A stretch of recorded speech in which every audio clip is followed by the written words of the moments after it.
Hola amigos, les habla Gerardo Reyes Guzmán. En esta ocasión vamos a comentar el libro de Sharon Birch-McCrae, The Theory That Would Not Die, How Bayes' Rule Cracked the Enigma Code, Hunted Down Russian Submarines, and Emerged Triumphant from the Centuries of Controversy.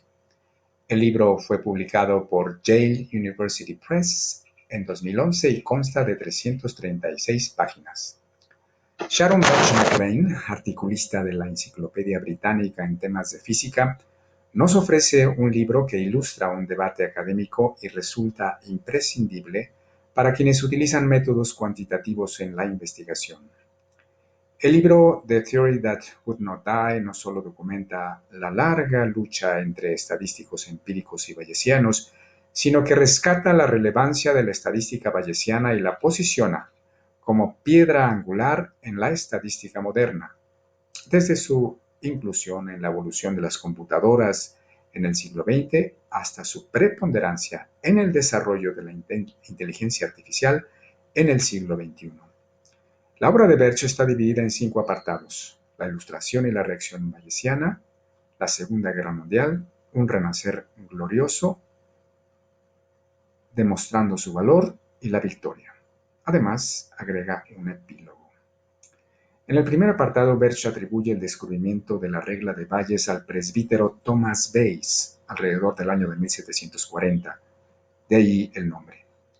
Se sabe que Thomas Bayes murió en 1761 a la edad de 59 años y que se rebeló en contra de la ortodoxia eclesiástica, con lo que se ganó la fama de disidente.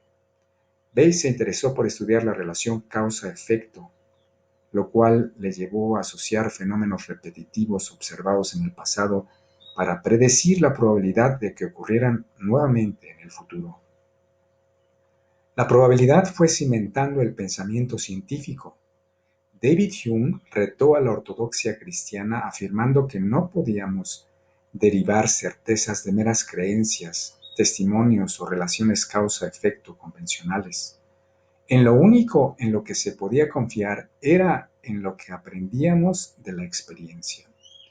En virtud de que en aquella época se le atribuía a Dios la primera causa, Hume dudaba su asociación con los efectos. Si bien admitía que había correlación entre ciertos fenómenos, no se podía afirmar que lo uno causara lo otro. Por ejemplo, si el uso de un paraguas está correlacionado con la lluvia, no significa que el paraguas origine la lluvia. Análogamente, si bien ha amanecido miles de veces en el pasado, no significa que podemos asegurar que mañana tendrá lugar un amanecer. Y lo más importante, el diseño del mundo no prueba la existencia de un creador como única causal. De modo que, como no podemos estar seguros que un fenómeno tendrá un particular efecto, solo nos debemos conformar con hallar posibles causas a posibles efectos. Bayes experimentó con el lanzamiento de una pelota en una mesa de billar, tratando de predecir en dónde se detendría. El concepto era simple.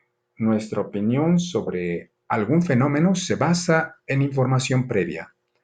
En este caso, nuestra apuesta sobre dónde se detendría la pelota estaba basada en una creencia que a su vez se fundamentaba en las veces en que había sucedido en el pasado, con lo cual nos permitía precisar con mayor objetividad, adivinar a dónde se detendría la pelota en el siguiente lanzamiento. Más tarde, dio nombre a cada componente de su método. A priori, la creencia o la primera opinión sobre la probabilidad de ocurrencia de un fenómeno. Hipótesis, la probabilidad de ocurrencia de un fenómeno con base en observaciones. Y a posteriori, que representa el resultado. De esa forma, a priori multiplicado por la hipótesis equivale a posteriori.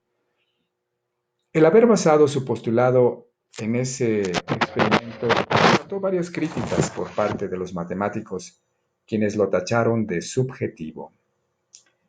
Pierre-Simon Laplace dio un impulso a la regla de Bayes bajo el nombre de la probabilidad de las causas y la probabilidad de las causas y eventos futuros derivados de eventos pasados. En virtud de que el ser humano no puede tener certeza alguna, la probabilidad expresa en forma matemática nuestra ignorancia. No obstante, la teoría de la probabilidad creció bajo el liderazgo de los frecuentistas, quienes basaban su análisis en la recolección de datos, lo suficientemente abundantes. Se hicieron llamar teóricos del muestreo, frecuentistas o empíricos. Para finales del siglo XIX y principios del siglo XX, el teorema de Bayes fue popularizado por Joseph-François Bertrand a raíz de su aplicación en la guerra, en especial en la resolución de problemas de artillería. Más tarde, la probabilidad bayesiana se usó para exonerar a Alfred Dreyfus, un oficial francés judío que fue acusado de traidor tras la sospecha de haber entregado información estratégica al ejército alemán. A lo largo del siglo XX, el enfoque frecuentista antibayesiano fue liderado por Ronald A. Fisher y Jerzy Neyman, mientras que por otro lado, Harold Jeffrey continuó apostándole a la estadística bayesiana, con la cual alcanzó logros en el campo de la geofísica, por ejemplo, en los movimientos telúricos. De ese modo, se gestó lo que se conoce como la controversia Fisher-Jeffrey, que duró hasta el comienzo de la Segunda Guerra Mundial. Al inicio de la conflagración, el ejército alemán puso en un predicamento a los ingleses mediante los submarinos que no solo causaron grandes estragos a la Royal Navy, sino que impedían el abastecimiento de alimentos y armas que se transportaban en barcos de los Estados Unidos a la Gran Bretaña. Resultaba muy difícil localizar a los submarinos alemanes porque operaban mediante el código Enigma. Fue el joven Alan Matheson Turing quien logra, mediante el uso del teorema de Bayes, descifrar primero el código Enigma y después el código Turing-Lorentz mediante su máquina Turing, con la cual la guerra dio un giro decisivo que condujo a la derrota de Alemania. A Turing se le considera el padre de la computación, el software y la inteligencia artificial. A pesar de la relevancia de la estadística bayesiana en este acontecimiento, el gobierno británico sepultó el trabajo de inteligencia de Turing y lo clasificó como secreto de Estado. Tiempo después, Turing fue perseguido por su homosexualidad y acusado de espionaje, hecho que lo llevó a prisión y al suicidio el 7 de junio de 1954. Si bien la estadística bayesiana se utilizó principalmente para fines militares, Robert Usher Schleifer y Howard Raifa la introdujeron en el Harvard Business School como herramienta en el estudio de la toma de decisiones. Durante la década de los 50, esta se convirtió en una poderosa herramienta para los actuarios, gracias al trabajo de Arthur Bailey y a su hijo Robert Bailey.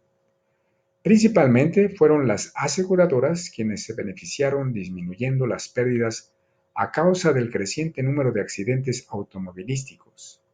En aquella época, tres figuras más impulsaron el teorema de Bayes en la ciencia: Jack Good, Leonard Jimmy Savage y Dennis Lindley. En este contexto, la metodología bayesiana logra un alcance inusitado en la medicina gracias al trabajo de Jerome Kornfield y Richard Doll. Este último demostró por primera vez una correlación entre el cáncer de pulmón y el tabaquismo. Frederick Mosteller y David Wallace, por su parte, usaron la estadística bayesiana para resolver el misterio sobre la autoría de documentos de Estado atribuibles a Alexander Hamilton y a James Madison. En la Primera Guerra Fría, o en plena Guerra Fría, la metodología bayesiana experimentó un nuevo impulso en tareas de contraespionaje en el ejército norteamericano. No solo se empleó en el rastreo de submarinos soviéticos, sino también para hallar personas extraviadas en alta mar. John Piña Craven y Howard Raifa y Henry Richardson echaron mano del teorema de Bayes para encontrar una bomba de hidrógeno que se extravió a principios de 1966 en Palomares, España. Tiempo después localizaron al Scorpion, un submarino nuclear que se perdió con 99 tripulantes en el Océano Atlántico en 1969. Cabe aclarar que durante la búsqueda del Scorpion se utilizó por primera vez el método Monte Carlo como una técnica mucho más refinada derivada de la estadística bayesiana. El teorema de Bayes se popularizó en la medicina no solo con grandes aciertos en el cáncer de pulmón y el tabaquismo, sino para diagnosticar el VIH-Sida.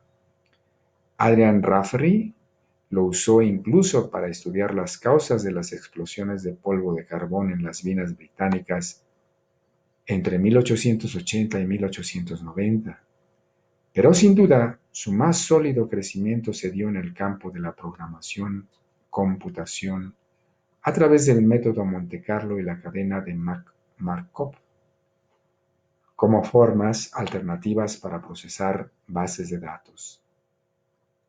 Este nuevo método fue bautizado como MCMC Markov Chain Monte Carlo, convirtiéndose así en el mecanismo más poderoso para el análisis de datos y la creación de conocimiento. En este mismo campo se alcanzó un enorme logro en la comunicación al posibilitar y agilizar la traducción de un sinnúmero de idiomas a través de un programa denominado Rosetta Stone.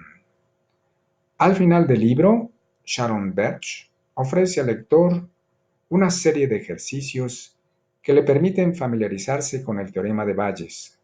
La obra fue vanagloriada por el New York Times, Nature y New Scientist, por lo que su lectura es obligada en el campo de la investigación.